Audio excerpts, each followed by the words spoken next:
अस्सलाम वालेकुम students, hope you all are fine.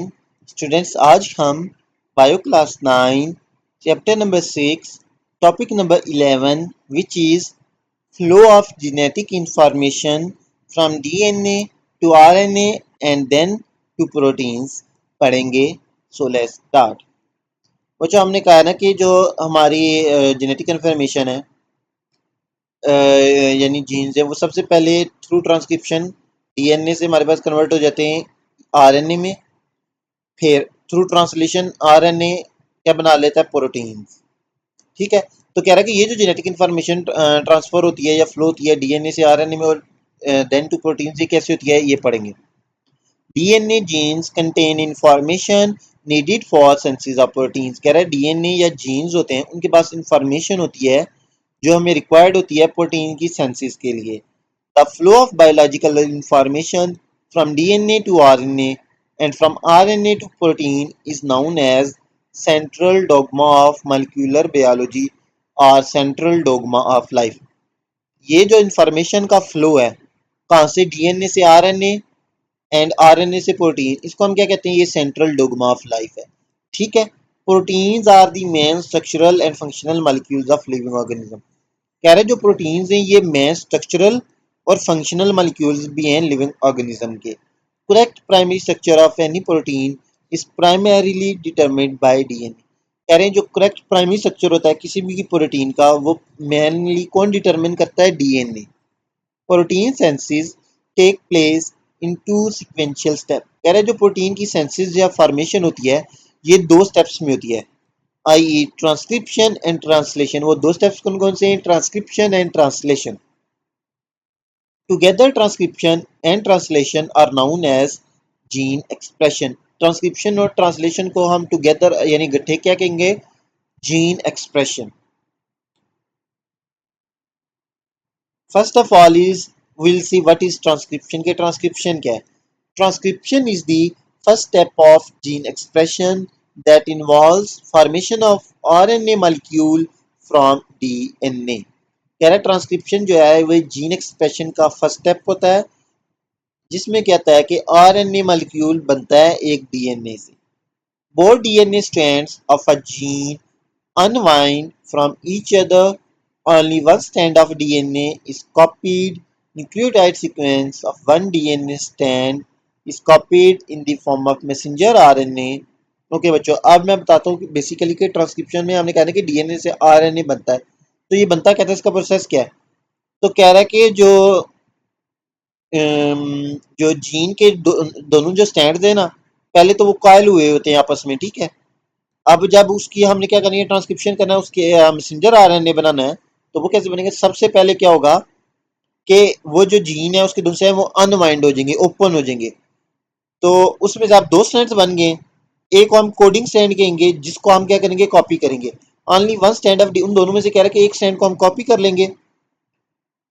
Nucleotide sequence of one DNA stand coding stand is copied in form of messenger RNA. फिर क्या होगा कि जो कोडिंग स्टैंड है जिसका जिसका हमने सीक्वेंस न्यूक्लियोटाइड सीक्वेंस कॉपी करेंगे, कह रहे हैं कि न्यूक्लियोटाइड स्टैंड जब एक स्टैंड डीएनए स्टैंड का यानी कोडिंग स्टैंड का वो कॉपी हो जाएगा, किसकी फॉर्म में copy, in the form of messenger RNA. ठीक है, after the gene is copy to messenger RNA both strands of DNA are again coiled together into its normal double standard shape. कह रहे हैं जो ही जो हमारा जीन है कॉपी हो गया है इन दी फॉर्म में मैसेंजर आरएनए, यानी मैसेंजर आरएनए बन जाएगा। वो जो पहले दोनों स्ट्रैंड्स उसके जीन के या डीएनए के अनवाइंड हुए थे वो दोबारा क्या हो जाएंगे, कायल हो जाएंगे और दोबारा से अपनी नॉर्मल डबल स्टैंडर्ड शेप बना लेंगे। ये आप जरा फिगर देखें 6.15 आपको नजर आ रही होगी, ट्रांसक्रिप्शन एंड ट्रांसलेशन। ये पहले आप देखें, ये नॉर्मली जो डीएनए ऐसे जैसे आपको शुरू में नजर आ रहा है ऐसे वो क्या होता है, कायल हुआ होता है। अब आगे देखें बीच में सेंटर में क्या हुआ हुआ है, ऐसे ऊपर अनकायल हुआ हुआ है। ठीक है, या तो अब क्या होगा जब का सबसे पहले यहाँ से क्या हुआ कि ये जो डीएनए का डबल हेलिक्स था यहाँ से अनवाउंड हो गया और ये ओपन हो गया। हमारे पास दो स्टैंड आ गए, इसमें से एक स्टैंड के सामने कंप्लीमेंट्री बेसिस जो है या न्यूक्लियोटाइड्स हैं वो आगे अटैच होते जाएंगे और मैसेंजर आरएनए बना लेंगे। वो जो स्टैंड है इसको कोडिंग स्टैंड कहेंगे। ठीक है, ये देखिए मैसेंजर आरएनए बन गया, इसको हम क्या कहेंगे, ट्रांसक्रिप्शन। ये डीएनए से आरएनए बन गया।